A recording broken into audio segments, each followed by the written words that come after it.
PMLN को बहुत अच्छी तरह पता था कि पाकिस्तान की इकॉनमी की क्या हालत है।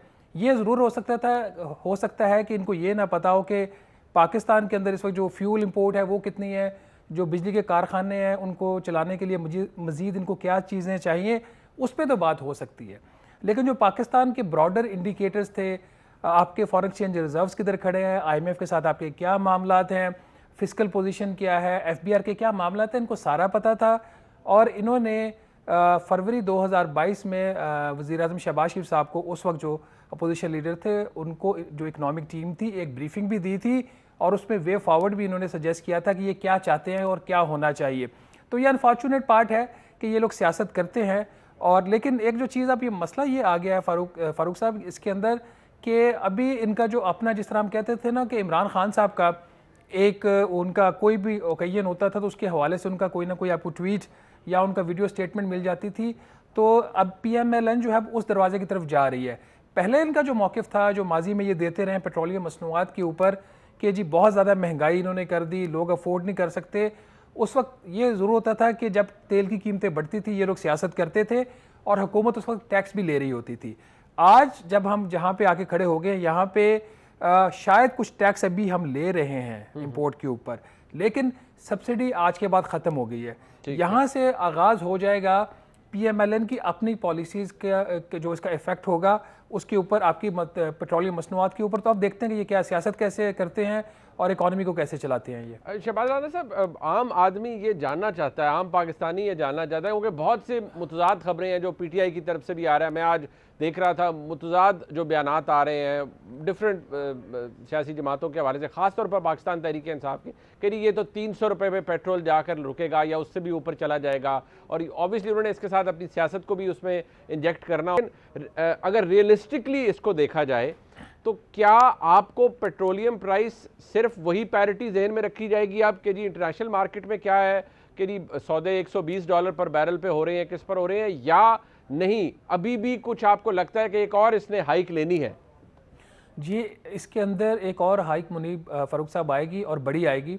अब उसको ये किस्तों में करते हैं, ये एक ही दफ़ा कर देते हैं, क्योंकि जो PTI के मुआहदे थे विद द IMF, उसके अंदर आप उठा के देख लें, डॉक्यूमेंट वेबसाइट के ऊपर पड़ा हुआ है कि ग्रेजुअली हम 30 रुपये फ़ी लीटर पेट्रोलियम लेवी जो है वो रिकवर करेंगे। और उसके बाद इन्होंने GST जो जनरल सेल्स टैक्स है उसको भी इन्होंने रिस्टोर करना था। आज जब हम जिस प्राइस के ऊपर खड़े हुए हैं, ये प्राइस है सिर्फ आपकी सब्सिडी ख़त्म हो गई है। इसके बाद जो यहाँ से जो रुपए की कदर में कमी होगी उसका इम्पैक्ट, फिर जो 30 रुपये अभी आपकी पेट्रोलियम लेवी है जिसको मिफ्ता इस्माइल साहब 50 रुपये फ़ी लीटर करना चाह रहे हैं, उसका इम्पैक्ट, और तीसरा इसके ऊपर जो फिर सेल्स टैक्स का इम्पैक्ट।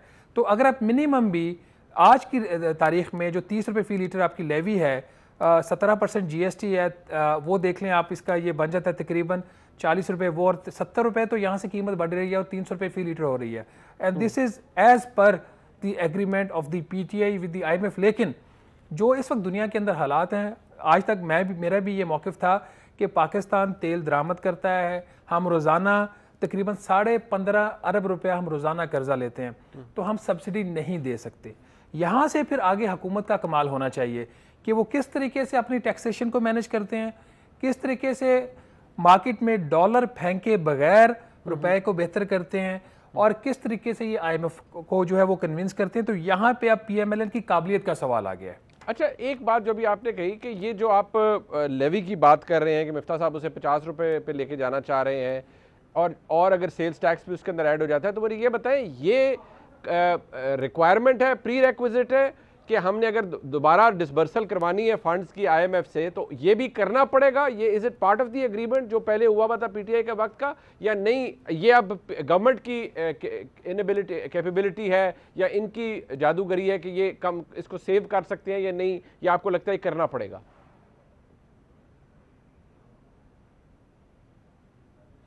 सर, इसमें देखिए, जो तो इसमें दो चीज़ें हैं। जो 30 रुपये से ये 50 रुपये फ़ी लीटर करना चाह रहे हैं, ये तो मिफ्ता इस्माइल साहब का अपना आइडिया है। इनका ये ख्याल है कि अगर सेल्स टैक्स हम लगाते हैं तो पैसा जो है उसमें आधा वो सूबे ले जाते हैं, आधे से ज़्यादा, तो हमें अपनी वफाक की जो कलेक्शन है हमारी कम हो जाती है।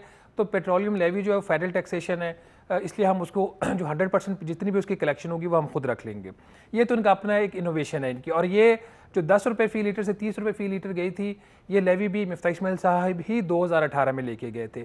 अब आ जाती है कि ये जो क्या प्री रिक्वायरमेंट है IMF के साथ इस वक्त एक हमारा मसला दूसरा ये भी हो गया है कि जो IMF के नए मिशन चीफ हैं पाकिस्तान के नेथन पोर्टर, वो उनका पहला कोई बहुत बड़ा मिशन है इस किस्म का, और पाकिस्तान एक ऐसी कंट्री इनको दे दी गई है जो कि बहुत कॉम्प्लिकेटेड है।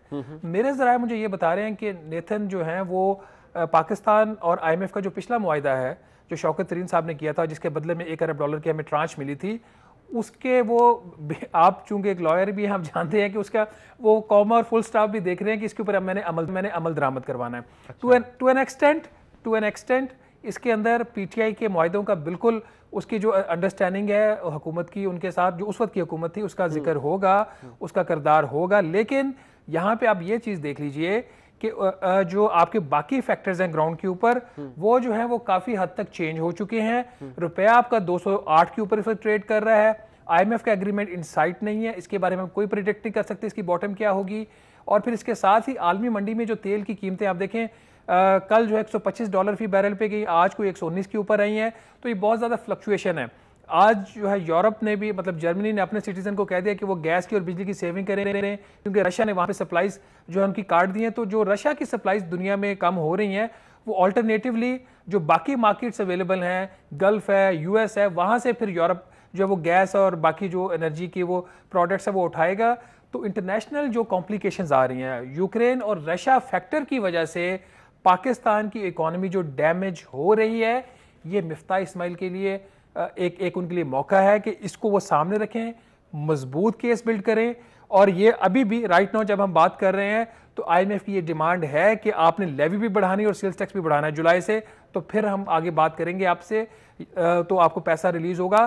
तो ये इनकी एबिलिटी होगी निगोशिएशंस की, और पाकिस्तान किस तरह इस चीज़ को डील करता है कि वो जो टैक्सेशन वाला पार्ट है कम से कम जब तक नॉर्मल प्राइसेस जो हैं फ्यूल की आलमी मंडी में रिस्टोर नहीं हो जाती, उस पार्ट को ये डेफर करवाएं। अच्छा, ये जो अभी आपने बात की है, इससे तो फिर इंडिकेशन ये है कि एक ये जरा इसका मुझे थोड़ा सा ब्रीफली जवाब दीजिएगा कि फिर आप क्या देख रहे हैं कि ये अगर ये वाकई जुलाई में बढ़ाना है, जुलाई से पहले अगर बढ़ाना है या जुलाई में बढ़ाना है, सेल्स टैक्स भी है, लेवी भी है, तो ये पेट्रोल प्राइस फिर आपने क्योंकि खुद भी कहा आपको हाइक एक और नज़र आ रही है, तो कहाँ जाके आपको रुकता नज़र आ रहा है?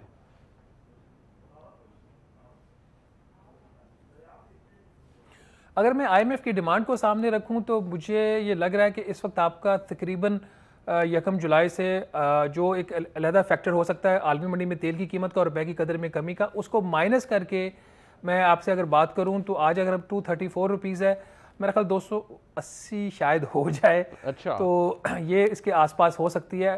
अभी IMF की डिमांड है, अब हुकूमत की कितनी एबिलिटी है, उसमें कितना कमी बेशी करवाती है, वो डिपेंड करता है। और फिर अगर आपकी डिवैल्यूएशन भी होती रहती है, ठीक है, और आलमी मंडी में तेल की कीमतें भी कम नहीं होती, तो फिर ये रेंज और बढ़ जाएगी। ये वैसे बड़ी खौफनाक किस्म की रेवलेशंस हैं शहबाज राना साहब। एक फैक्टर और भी है कि ये मतलब हमने सोचा था ये कि ये हुकूमत जब पेट्रोल प्राइसेस इंक्रीज करेगी तो कोई डॉलर क्या कोई कंट्रोल में आएगा। डॉलर बेनथे बैल की तरह ऊपर ही चला जा रहा है, रुपए की कदर गिरती जा रही है विद एवरी पासिंग डे। लोग ये भी सवाल पूछ रहे हैं कि जब मैंने कुछ दिन पहले बात की थी इसहाक डार साहब से, फॉर्मर फाइनेंस मिनिस्टर से, उन्होंने फरमाया कि जी असल इसकी जो वैल्यू है वो 175-80 या इस तरह के इसके करीब होनी चाहिए, 175 या 70 रुपए पे।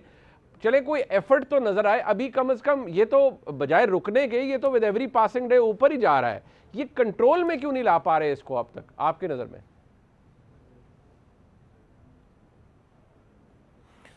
देखिए, सिर्फ तेल की कीमतें नहीं है। अगर कोई ये बात कर रहा था कि तेल की कीमतें बढ़ाएंगे IMF का मुआहदा हो जाएगा, तो उनकी मिसअंडरस्टैंडिंग थी। मैं ये तीसरा IMF का प्रोग्राम देख रहा हूँ, और जब आप एक शिकंजे में फंस जाते हैं तो फिर IMF का जो एक रवैया होता है, अनटिल के अमेरिकन आपके साथ बहुत अच्छे हैं और तब उसके बगैर वो मामला आपके साथ ठीक नहीं होते।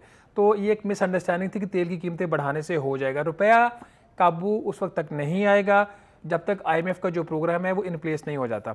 लेकिन आज भी अगर पाकिस्तान का जो रेगुलेटर है, state bank of Pakistan, effective regulator हो, बगैर मार्केट में डॉलर फेंके हुए, जो रियल इफेक्टिव एक्सचेंज रेट है, जो एक बेस ली जाती है 2010 की, कि उसके मुकाबले में सारे फैक्टर्स, वो इन्फ्लेशन और बाकी सारी चीजें निकाल के मैं उसको कॉम्प्लिकेट नहीं करना चाह रहा, ठीक है, तो वो रुपए की कदर क्या होनी चाहिए, तो वो जो आज रुपए की वैल्यू है उसके मुकाबले 5% कम होनी चाहिए। मतलब ये है कि यहाँ से 8 से बल्कि 10 से 12 रुपए का यहाँ पे मार्जिन आज 208 के ऊपर आज भी है। तो ये 208 की बात ना करें, हमें ये 190 की फिर भी बात बनती है अगर हम समझें कि पाकिस्तान की इकॉनमी बहुत बुरी हालत में है और आपके जो रिजर्व्स हैं वो बहुत पतली कंडीशन है उनकी, इसके बावजूद भी 190 के आसपास होना चाहिए। अच्छा, मेरे पास बड़े दो सवाल है, लेकिन मैं चाहूँगा ज़रा ब्रीफली जवाब दीजिएगा। एक तो ये कि आज हमाद अजहर साहब फरमा रहे थे कि कहीं भी IMF के मुआहदे के अंदर जो हमारी उनके साथ एग्रीमेंट है, कहीं नहीं लिखा हुआ कि पेट्रोल की प्राइस क्या होगी। एक तो ये बता दीजिएगा ये बात दुरुस्त है या हक़ाइक़ के खिलाफ है। दूसरी बात ये बता दीजिए कि ये जो रशिया से 30% सस्ता तेल लेने की बात है, वो LOI तो हमने देख लिया, लेटर ऑफ इंटेंट भी देख लिया, जो यहाँ से गया है, फिर कोई एग्रीमेंट सामने नहीं है। ये वो चीज़ है जिस पे इमरान खान साहब कैपिटलाइज करते जा रहे हैं कि भाई ये तो रशिया की वजह से और अमेरिका रगड़ा दे रहा है, मुझे निकाल दिया, वो एक सियासी बात और है। बट मुझे ज़रा फैक्चुअली बता दीजिए कि क्या रशिया से 30% सस्ता तेल खरीदने की तरफ हम जा रहे थे और रुक गए? और दूसरा ये बता दीजिए कि क्या एग्रीमेंट के अंदर, IMF एग्रीमेंट के अंदर ये लिखा गया था कि पेट्रोल की प्राइस क्या होगी, या ये मार्केट फैक्टर था जो डिटर्मिन करना था जिसने? देखिए, जो दूसरे सवाल का जवाब शॉर्ट ये है कि फेक स्टोरी, ऐसा कुछ नहीं था। इवन जब हम रशिया जा रहे थे उस वक्त के वज़ीर आज़म, तो मैंने इकनॉमिक मिनिस्ट्री से चेक किया कि क्या एजेंडा है आपका, क्या चीज़ें हैं, तो उसमें ये चीज़ उस तरह नहीं थी बिल्कुल। उन्होंने वहाँ पे जाके बात की और उसके बाद यहाँ से 29 मार्च का आपको लेटर भी चला गया, लेकिन ऐसी कोई चीज़ नहीं थी कि जिसके ऊपर वहाँ से आपको मुआहिदा हो जाता या मुआहिदे की तरफ चले जाते। एक तो इसका जो ब्रीफ जवाब ये है, मैं इकॉनमी को तो जरूर कवर करता हूँ, लेकिन एनर्जी के ऊपर मेरी इतनी ग्रिप नहीं है। बट मैंने अभी तक कोई ऐसी चीज़ देखी नहीं है कि जिससे, या मैं चूँकि मेरे इकनॉमिक मिनिस्ट्रीज में आना जाना लगा रहता है, कम से कम मेरे सामने मुआहिदे वाली कोई चीज़ नहीं है। जो लेटर था वो इन्होंने खुद रिवील कर दिया। अगर इनके पास कोई और चीज़ होती तो वो भी ये रिवील कर देते, जो इनके पास नहीं है। जो आपका सॉरी पहला सवाल आपका था, इट वाज अबाउट, पहला क्वेश्चन था आपका। जो मेरा पहला सवाल था वो ये था कि जो हमाद अजहर साहब कह रहे हैं जी कि IMF के मुआहदे के अंदर जो हमारा एग्रीमेंट था, कहीं नहीं लिखा हुआ कि पेट्रोल की प्राइस क्या होगी, ये हम पर लगा रहे हैं जी प्राइसेस उसका। देखिए जी देखिए, वो कीमत कभी भी नहीं लिखी जाती कि आपने 150 रुपये फी लीटर बेचना है या डॉलर जो है वो 190 का हो जाएगा। इसका तरीकेकार ये होता है कि आप एक फार्मूला तय करते हैं और वो जो फार्मूला है वो लिखा हुआ है, वो पढ़ लीजिए। वो इसका जो डॉक्यूमेंट है IMF का, वो IMF की वेबसाइट पे और वजारत ख़जाना की वेबसाइट के ऊपर पड़ा हुआ है, आप जाइए उसको पढ़ लीजिए। उसके अंदर लिखा हुआ है कि 4 रुपये इन्होंने हर महीने उसमें पेट्रोलियम लेवी का इजाफा करना है। उस वक्त तो सब्सिडी की तो बात ही नहीं हो रही थी, उस वक्त तो बात ही हो रही थी कि हम प्राइस पे बेच रहे थे। सिर्फ उस वक्त की जो हुकूमत थी वो टैक्सेस पूरे वसूल नहीं कर रही थी, तो वो भी वो कह रहे थे कि इसको वापस आप ले जाएं जो आपके एक्चुअल टैक्सेस हैं। IMF का एक सिंपल उसकी बात होती है कि जो पार्लियामेंट के मंजूर करता टैक्सेस हैं आपके, आप वो रिकवर कीजिए।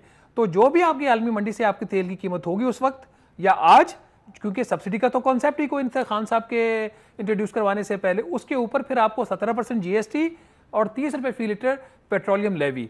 तो एग्जैक्ट प्राइस तो आपको नहीं मिलेगी, लेकिन ये इसका जो जिक्र है ये आपको वहां से मिल जाएगा एग्रीमेंट के अंदर। बहुत शुक्रिया, बहुत शुक्रिया।